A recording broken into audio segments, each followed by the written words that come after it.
अस्सलाम वालेकुम। आज हम सीखेंगे बहुत ही कंफर्टेबल प्लाज़ो पैंट की कटिंग एंड स्टिचिंग सिर्फ़ और सिर्फ 2 मीटर्स ऑफ फैब्रिक में। तो इसे बनाने के लिए हमारे पास है 2 मीटर का कपड़ा। इसको हम डबल फ़ोल्ड में रख लेंगे। इसमें है 4 लेयर्स। फ़ोल्डेड पार्ट मैं अपनी तरफ रखूँगी।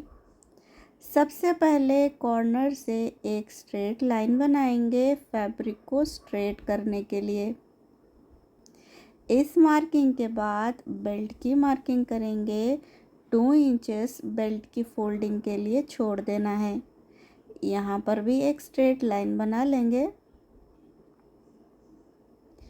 इसकी मार्किंग के बाद जो हमें पैंट की रेडी लेंथ चाहिए वो है 36 इंचेस और हाफ इंच एक्स्ट्रा नीचे की फोल्डिंग के लिए। तो 36.5 पर हम इसको यहाँ पर एक स्ट्रेट लाइन बना लेंगे इस तरह से।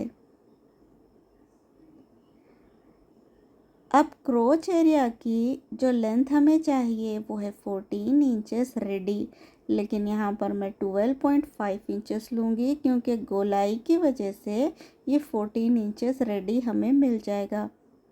अब क्रोच विड्थ लेंगे अराउंड 15 इंचेस क्योंकि फ्रंट एंड बैक हम सेम रख रहे हैं, मतलब बैक हम बढ़ा नहीं रहे हैं, सेम ही है। तो हमें इसमें इतनी लूजिंग चाहिए। 2.5 इंच अंदर की तरफ मार्क करेंगे 15 इंचेस से और इस मार्क को ऊपर तक लेकर जाना है।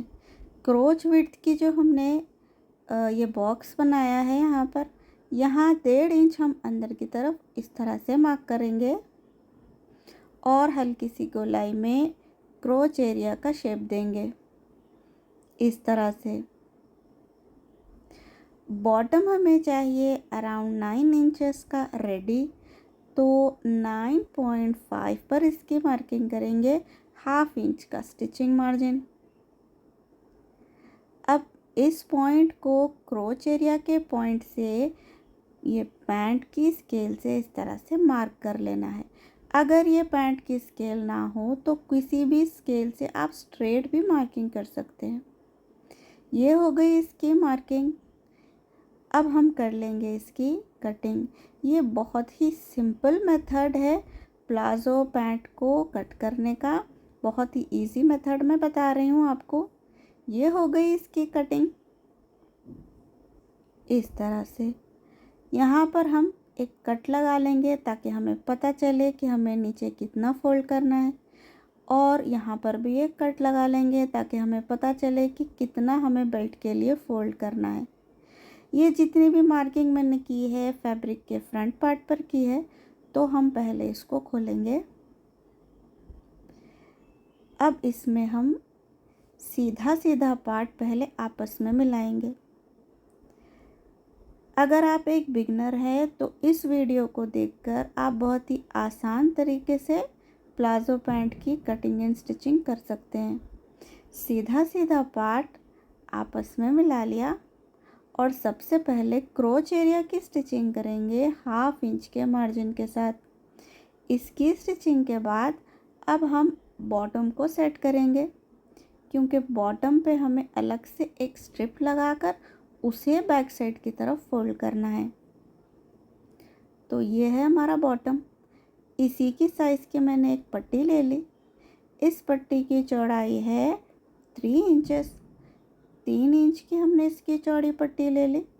अब इसको भी हम सीधा सीधा पार्ट आपस में मिलाएंगे और हाफ इंच का जो हमारा कट था वहाँ से हाफ इंच के मार्जिन से इसको हम स्टिच करेंगे। दोनों तरफ यही स्टिच करना है। इसे जब स्टिच कर लेंगे तो इसको बैक साइड की तरफ फोल्ड करेंगे और इस तरह फोल्ड करते हुए एक और स्टिच लगा लेंगे, जिससे हो जाएगा ये बॉटम बिल्कुल रेडी। अब हम इसको खोलेंगे और बॉटम से स्टिच को स्टार्ट करते हुए सेंटर की पूरी सिलाई लगाएंगे। इसकी स्टिचिंग के साथ बेल्ट के लिए हमने इलास्टिक ले ली है अराउंड 29 इंचेस की। 29 इंचेस की हमें इलास्टिक चाहिए। इसको रखना है इस पर और फोल्ड करते हुए हम इलास्टिक को इस पर पूरी एक गोलाई में स्टिच लगा लेंगे। हमें कट का ख्याल रखना है। इसे स्टिच करने के बाद जब हमने इसको स्टिच कर लिया, एक स्टिच फैब्रिक पर लगा लिया, तो अब दूसरा स्टिच इलास्टिक के सेंटर पर लगाएंगे, इलास्टिक को इस तरह से खींचते हुए। एक और स्टिच लगाना है।